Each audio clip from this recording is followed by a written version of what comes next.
Match fixing हो या spot fixing, ये क्रिकेट में कलंक की तरह है। इसी तरह के कुछ हालात बने थे 1994 में, जब भारत, वेस्ट इंडीज़ और न्यूजीलैंड के बीच एक त्रिकोणीय सीरीज का आयोजन किया गया था। नाम था विल्स वर्ल्ड सीरीज। उसका चौथा मैच भारत और वेस्ट इंडीज़ के बीच खेला जा रहा था। वेस्ट इंडीज़ ने पहले बल्लेबाजी करते हुए 257 रन बनाए थे। भारत की तरफ से सलामी बल्लेबाजी के लिए सचिन और मनोज प्रभाकर ने अच्छी शुरुआत दी, लेकिन फिर 3 बल्लेबाज लगातार रन आउट हो गए। इनमें विनोद कांबली, अजय जडेजा और नवजोत सिंह सिद्धू का नाम शामिल था। नवजोत तो दूसरे विकेट के रूप में रन आउट हुए थे, लेकिन उनके बाद कांबली और जडेजा का रन आउट होना एक डाउट पैदा करता है। हालांकि मनोज प्रभाकर आउट नहीं हुए थे। फिर एक टाइम आया जब मनोज प्रभाकर और नयन मोगिया को 9 ओवर में जीत के लिए सिर्फ 63 रन बनाने थे और 5 विकेट उनके हाथ में थे, लेकिन ये दोनों बल्लेबाजों ने ना तो रन बनाए और ना ही आउट हुए। 9 ओवर में इन दोनों ने मिलकर सिर्फ 16 रन बनाए, दोनों में से कोई आउट भी नहीं हुआ। मनोज प्रभाकर इस मैच में 102 रन बनाकर नाबाद रहे, जबकि उन्होंने गेंद इतनी खेल ली थी कि आराम से आज के दौर में बल्लेबाज दोहरा शतक ठोंक दे। मोगिया ने उस दौरान 21 बॉल खेली थी और 4 रन बनाए थे।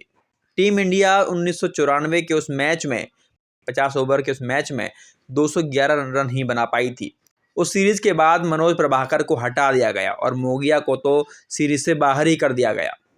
वेस्ट इंडीज़ के एक बॉलर ने उस मैच में केवल 1 ओवर डाला था, वो भी मैडन था, और पता है आपको 3 रन आउट उसी ओवर में हुए थे। इस सीरीज में सचिन ने सबसे ज़्यादा विकेट लिए थे। भारत का प्रदर्शन भी बहुत शानदार था। भारत एक भी मैच इसके सिवाय नहीं हारा था, लेकिन कुछ लोगों ने इस मैच में जो कुछ हुआ उसे फिक्सिंग का नाम दिया।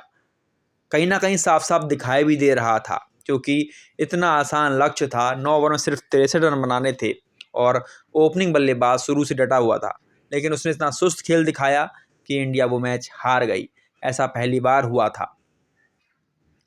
गौर इस बात पर भी कीजिए कि ये सब आज फिक्सिंग से बरी हो चुके हैं। अजय जडेजा हों या फिर अजरुद्दीन हों या फिर कोई और, सबको क्लीन चिट कोर्ट की तरफ से मिल चुकी है। हम ये नहीं कहते कि ये मैच फिक्सिंग में शामिल थे, लेकिन जिस तरह के हालात उस मैच में बने थे, उससे साफ साफ लग रहा था कि कुछ तो गड़बड़ है। अजहर, कामली, जडेजा तक का उस मैच में यही हाल था। इनका एक ही इलाज था कि इनको बाहर का रास्ता दिखाया जाए और फिर कभी भी वापसी ना हो, और ऐसा हुआ भी। इन सब ने इसके बाद कोई और मैच नहीं खेला।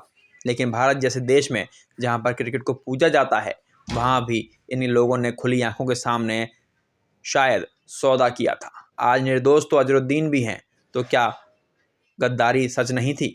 खैर, इसका ये तो फैसला आप सबको करना है, मगर क्रिकेट को बेचना या क्रिकेट को फिक्स करना, इस तरह के आरोप अक्सर पाकिस्तानी टीम और उसके खिलाड़ियों पर लगते रहे हैं। भारत की तरफ से अभी तक कोई भी खिलाड़ी इस तरह के आरोपों में नहीं जेल गया है। आपका इस सब मामले में क्या कुछ कहना है? मैच फिक्सिंग हो या स्पॉट फिक्सिंग, आपकी उस पर क्या राय है? हमें कमेंट करके ज़रूर बताएं। हमारा